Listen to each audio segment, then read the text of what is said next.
Biz nima uchun yashil energetika rivojiga katta rag'bat va e'tibor qaratyapmiz? Chunki 2030-yilga borib sanoat hajmini 2 karra maqsad qilganmiz. Unga erishish uchun esa albatta kafolatli va barqaror energiya resurslari zarur. Bu jarayonda qayta tiklanadigan energiyaning ahamiyati katta, xususan gidroenergetikaning. Ma'lumotlarga ko'ra, yurtimizda umumiy uzunligi 127 ming kilometr bo'lgan 430 dan ortiq katta-yu kichik daryolar mavjud. Ular elektr energiyasini hosil qilishda ham beminnat manba hisoblanadi. Gidroenergetika u nafaqat energiya xavfsizligini ta'minlaydi, balki ekologik barqarorlikka ham xizmat qiladi. Ayni soha suv oqimi kuchidan foydalanib elektr energiyasi ishlab chiqarishdir. Mutaxassislar ta'kidlashicha, kichik va o'rta gidroelektr stansiyalarini qurish orqali qayta tiklanuvchi energiya ulushini yanada oshirish imkoniyatlari katta. Bu esa mamlakatimizda yashil energetikani rivojlantirishga xizmat qiladi. Ushbu yo'nalishdagi loyihalarni amalga oshirish avvalo mintaqada ekologik muvozanatni ta'minlash, tabiiy resurslardan oqilona foydalanish va aholining energiyaga bo'lgan ehtiyojida muhim ahamiyat kasb etadi.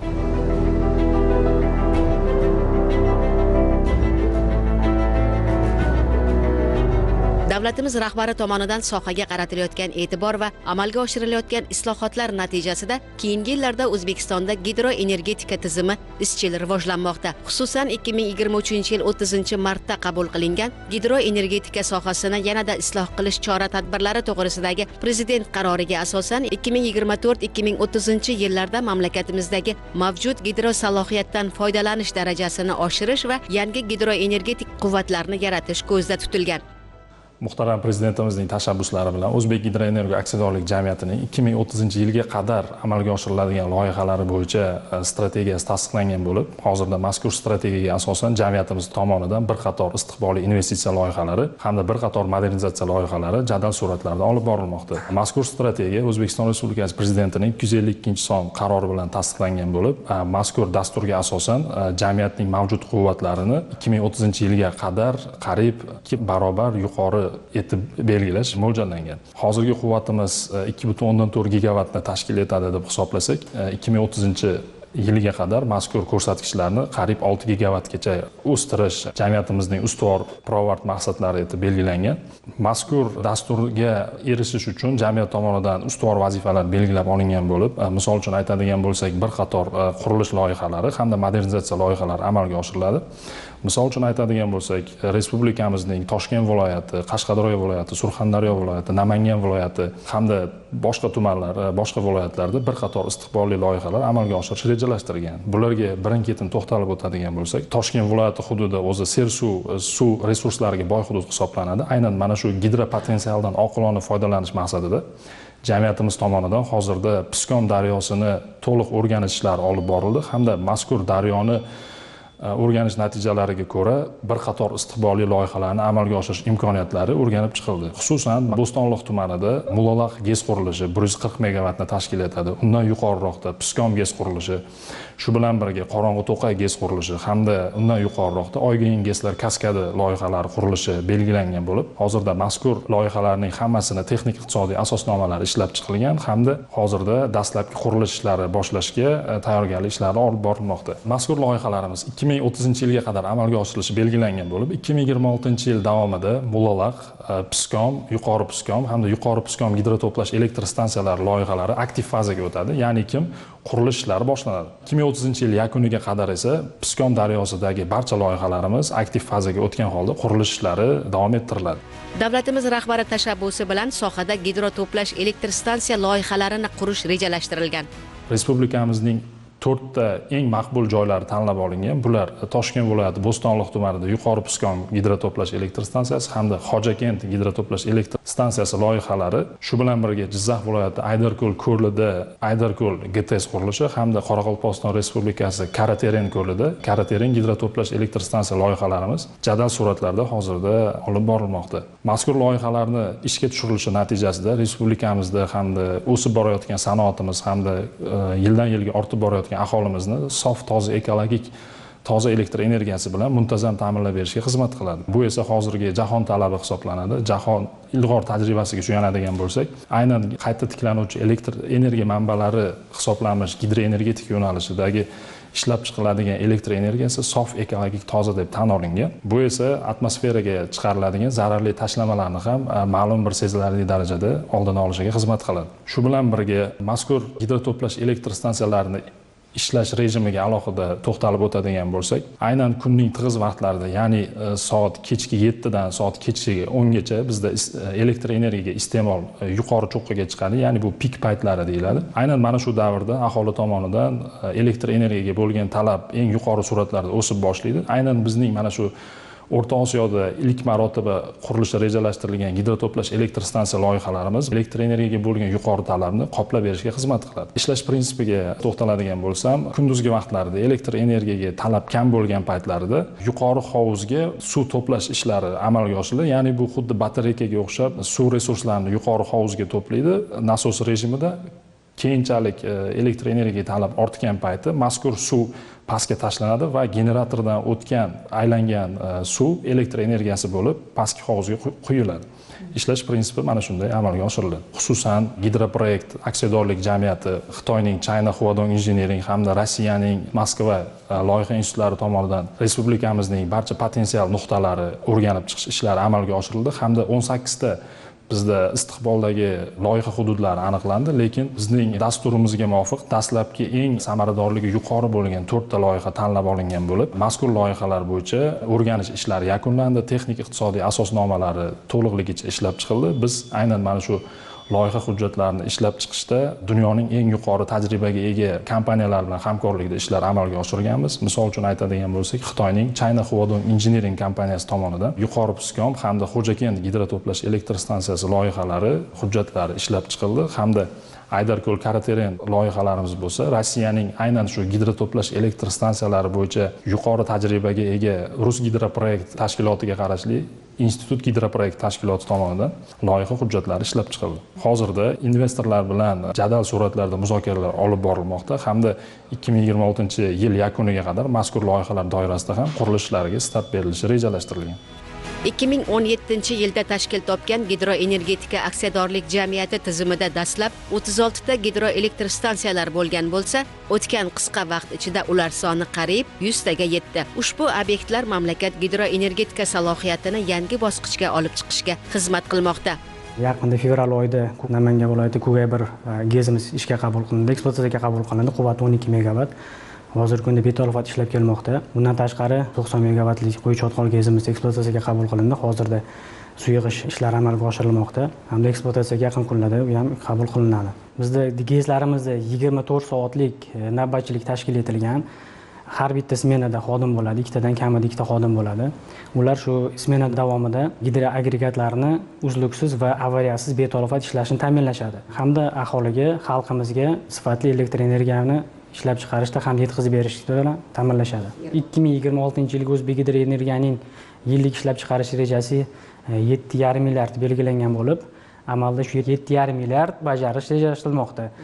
Chunki yil yakuniga qadar Norin 2 gezimiz, Kugay 2 gez, UFK 3 gezimiz hamda Beshqo'rg'on gezimiz ekspluatatsiyaga qabul qilinish rejalashtirilgan. Undan tashqari Qashqadaryo viloyatida Arabanda, Varzanga, Tamshmush, kichik gezlari ham ekspluatatsiyaga qabul rejalashtirilgan. O'sha gezlarimiz ekspluatatsiyaga qabul qilingandan so'ng shu elektr energiya ishlab chiqarishimiz ham sezilarli darajada oshiradi hamda aholini uzluksiz va sifatli elektr energiya bilan ta'minlash amalga oshiriladi.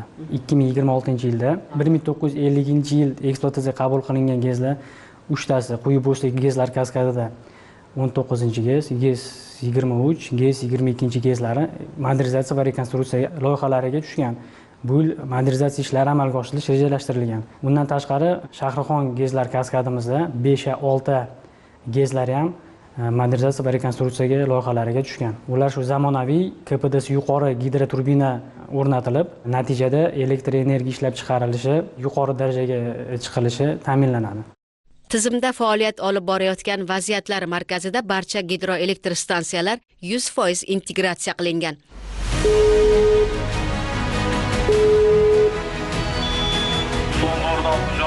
Vaziyatlar markazidan Mavlonovman. Holat haqida xabar beravering. So'ngbar hududida mexanik qurilmalar, gidravlik qurilmalar, nazorat o'lchov qurilmalari soz holatda, avariya va avariya oldi holatlar kuzatilgani yo'q. Tushunarli. Rahmat. hozirgi kunda barcha ma'lumotlar onlayn tarzda kelib turmoqda. Quyidagi oynamizda ma'lumotlarning barcha suv omborlaridan ob-havo ma'lumoti, suvning sathi va hajm ma'lumotlari onlayn tartibda kelib turmoqda.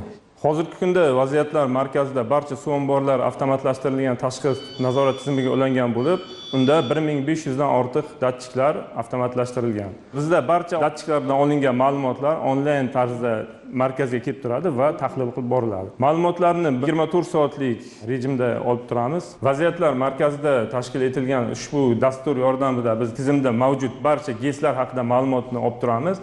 Hozir bizda tizimda 15 ta GES ulangan bo'lib, bundan jami 167 ta agregatlar haqida ma'lumotni to'liq onlayn tartibda olib turamiz. Hozirgi vaqtda bu ma'lumotlarimiz kunlik, oylik, yillik ma'lumotlarga bo'lingan bo'lib, barcha ma'lumotlar onlayn markazga kelib turadi va tahlil qilib boriladi. Bu yerda ko'rishimiz mumkin, hozirgi bugungi kun holati bo'yicha mana kun davomida ishlab chiqarilgan elektr energiya va oy hisobida ishlab chiqarilgan elektr energiya va yillik elektr energiyalarimizni ko'rib turishimiz mumkin. Va butun respublika bo'yicha barcha ishlab chiqarish holatlarimizni ham monitoring qilib boramiz. Bunda qaysi agregatlar ishchi holatda, ta'mirda yoki zaxiraga olinganligi haqida ma'lumotlar onlayn ko'rib turadi. Bizga ma'lumotlarni almashish sikli, ya'ni chastotasi har 1-2 daqiqaga teng bo'lib, o'zgargan ma'lumotlar haqida 1 daqiqadan so'ng o'sha ma'lumotlarga ega bo'lamiz. Bizda har yili investitsiya dasturimiz yildan yilga oshirilib, yangi marralar qo'yib boriladi. Bu esa jamiyatimizning yuqori sur'atlarda o'sishini dalolat beradi. Bu yilgi reja ko'rsatkichlarimizda bizda asosan Namangan viloyatida Norin daryosi hududiga quriladigan Norin GESlar kaskada loyihamiz bor. Respublikada ilk bor milliy GES maqomidagi mazkur loyiha jamiyatning o'z kuchiga tayangan holda o'z mablag'lari hisobidan amalga oshirilishi belgilangan. Shu bilan birga Toshkent viloyatida Piskom GES qurilishi loyihamiz bor. Mazkur loyiha ham qurilish qismi aynan O'zbekgidroenergoning o'z mablag'lariga tayangan holda hozirda qurilish ishlari olib borilmoqda. Shu bilan birga bizning reja ko'rsatkichlarimizga asosan Surxondaryo viloyatida Kishtut GESlar kaskadi loyihamiz ham jamiyatning o'z imkoniyatlaridan kelib chiqqan holda o'z mablag'lari hisobidan amalga oshirish rejalashtirilgan. Qolgan yuqori Piskom GES qurilishi loyihamiz hamda 5 ta modernizatsiya loyihalarimiz investorlar bilan hamkorlikda banklardan imtiyozli shartlarda kredit jalb etgan holda amalga oshirish ishlari hozirda olib borilmoqda. Jamiyatimiz tomonidan investorlarni keng ko'lamda jalb etish hamda ular bilan amalga oshirilayotgan loyihalarni jadallashtirish yuzasidan bir qator vazifalar o'z oldimizga belgilab olganmiz. Misol uchun aytadigan bo'lsak, bizda 2025-yil, ya'ni o'tgan yilida ESG ko'rsatkichi bo'yicha bizning kompaniyamiz eng yuqori ko'rsatkichlarni egalladi. Ya'ni mazkur reyting eng ekologik toza hamda korporativ boshqaruv namunaviy asosda to'g'ri yo'lga qo'yilgan kompaniyalarga beriladi. Markaziy Osiyo hududida ilk bor O'zbekgidroenergo aksiyadorlik jamiyati eng yuqori ballni to'plagan holda hozirda mazkur reytinglarni o'zimizga jalb qilishga erishganmiz. Bu reyting jamiyatning investitsion jozibadorligiga juda katta ta'sir qiladi. Ya'ni jamiyatning oshkoralik, shaffoflik, to'g'ri strategiyalarni yo'lga qo'yilganligi, xodimlarga nisbatan ijtimoiy himoya ko'rsatkichlari hisoblangan bo'lib, investorlar uchun bu foiz stavkalarini pasaytirish hamda investitsion jozibadorlikni oshirishga xizmat qiladi. Shu bilan birga bizda turli xil yuqori xalqaro reyting ko'rsatkichlarimiz ega, ya'ni korrupsiyaga qarshi kurashish reytinglari bo'yicha ham bizning jamiyat eng old o'rinlarda turadi. Shu bilan birga xalqaro moliya auditor tashkilotlari tomonidan ham yuqori ballar berib kelinmoqda. Mazkur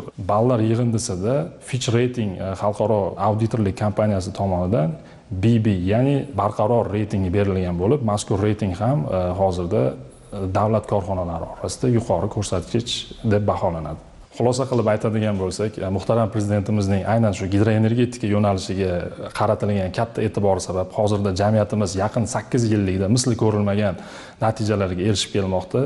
Biz o'sish sur'atlarini taqqoslaydigan bo'lsak, jahonning eng ilg'or gidroenergetika yo'nalishidagi ilg'or davlatlari bilan solishtiradigan bo'lsak, bizning o'sish sur'atimiz ularga nisbatan qariyb 2,5% ni tashkil etadi yillik o'sishimiz.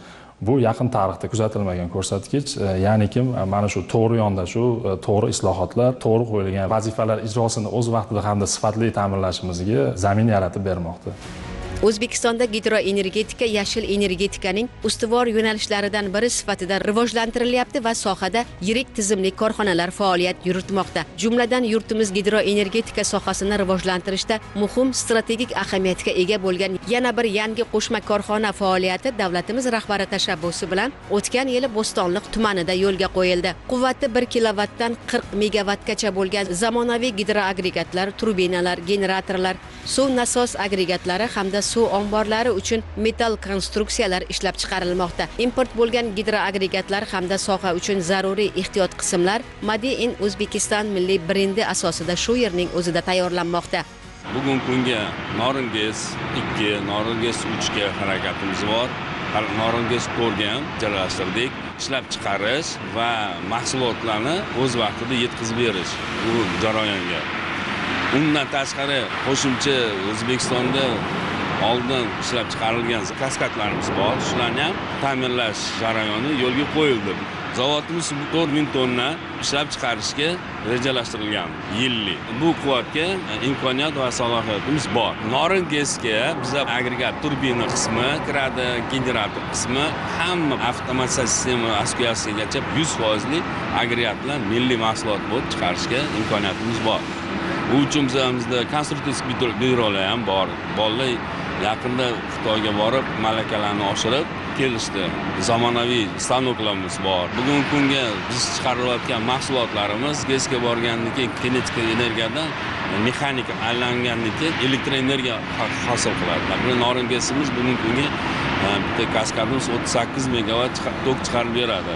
Agregatlarimiz import bo'lib kirgan. Bugungi kunga o'zimizdan chiqarilgan mahsulot birinchilikdan arzon, ham sifatli, sabab bizda yoshlarimiz o'qitib keldik Xitoyda, mutaxassislarimiz har bitta detalni tekshirib, nazoratimiz kuchli. Tan narxi arzon bo'lyapti. Korxonada bir nechta ishlab chiqarish sexi mavjud bo'lib, 80 dan ortiq zamonaviy uskunalar o'rnatilgan. Metal xom ashyosi kirib kelganda dastlabki ishimiz dasturli plazma stanogimizda buni berilgan razmerlar bo'yicha aniqlikda kesiladi va yig'uvchi chilangarlarimiz tomonidan yig'ish ishlari amalga oshiriladi.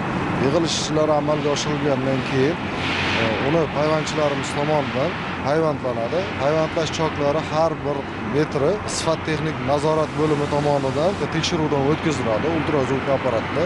Keyingi bosqichda bizda mexanik ishlov berish sexiga o'tadi ishlarimiz. Mexanik ishlov berish sexiga o'tganda, mexanik ishlov berish sexida 35 ta dastgohimiz mavjud. Shundan 15 tasi dasturli boshqaruv dastgohlari. Bu yerda juda ham yuqori aniqlikdagi ishlov beriladi detallarga. Bu detallarga berilgan ishlovlar 1 soatga aniqlikda ishlov beriladi. Buni ham shu sifat nazorat bo'limi tomonidan tekshiruv ishlari amalga oshiriladi. Keyingi seximiz har bir detallarni umumlashtirib yig'uv sexiga o'tkaziladi. Yig'uv sexida nazorat yig'ish ishlari olib boriladi. Undan keyin ham sifat tekshiruv nazorati tekshirib bo'lgandan keyin biz qurilish obyektiga gidroagregatlarni jo'natishga tayyor holatga keltiramiz.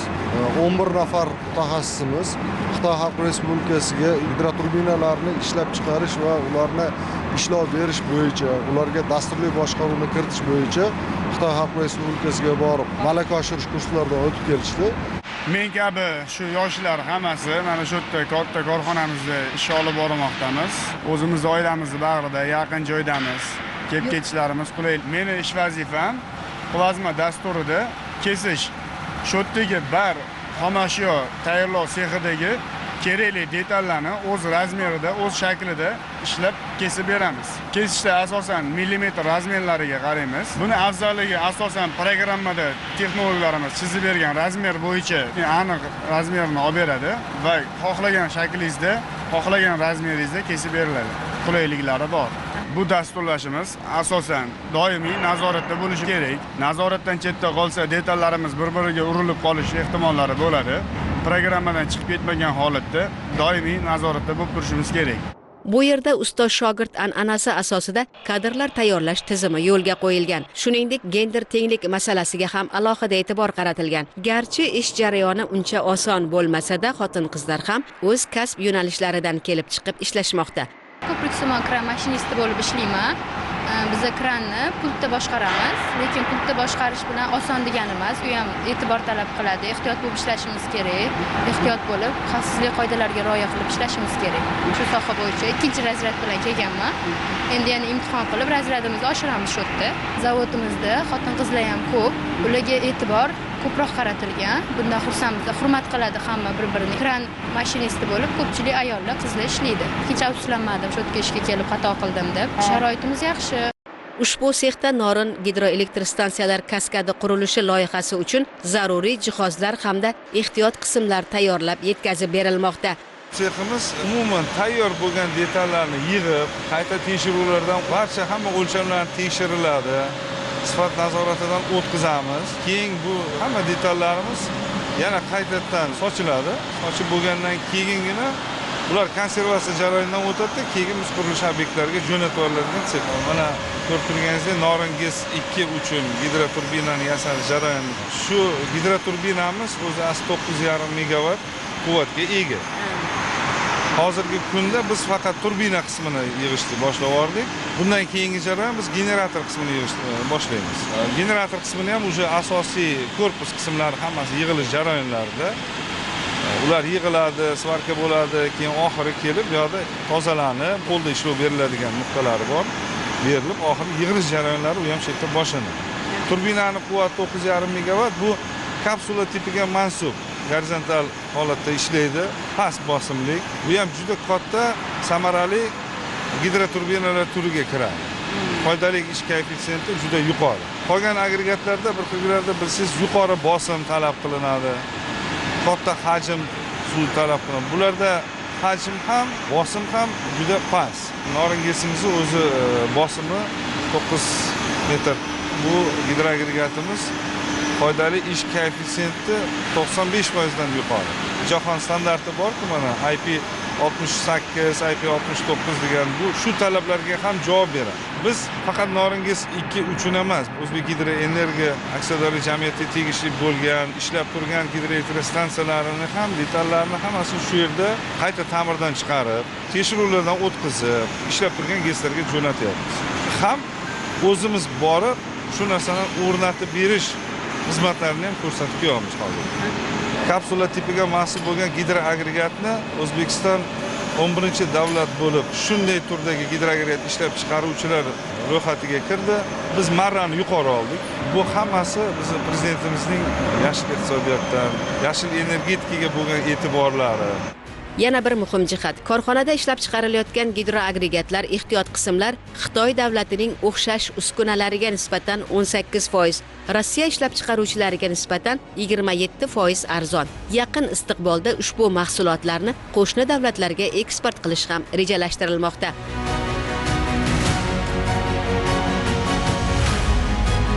Xulosa shuki, gidroenergetika sohasi noldan shakllantiriladigan murakkab, ammo strategik jihatdan muhim tizimdir.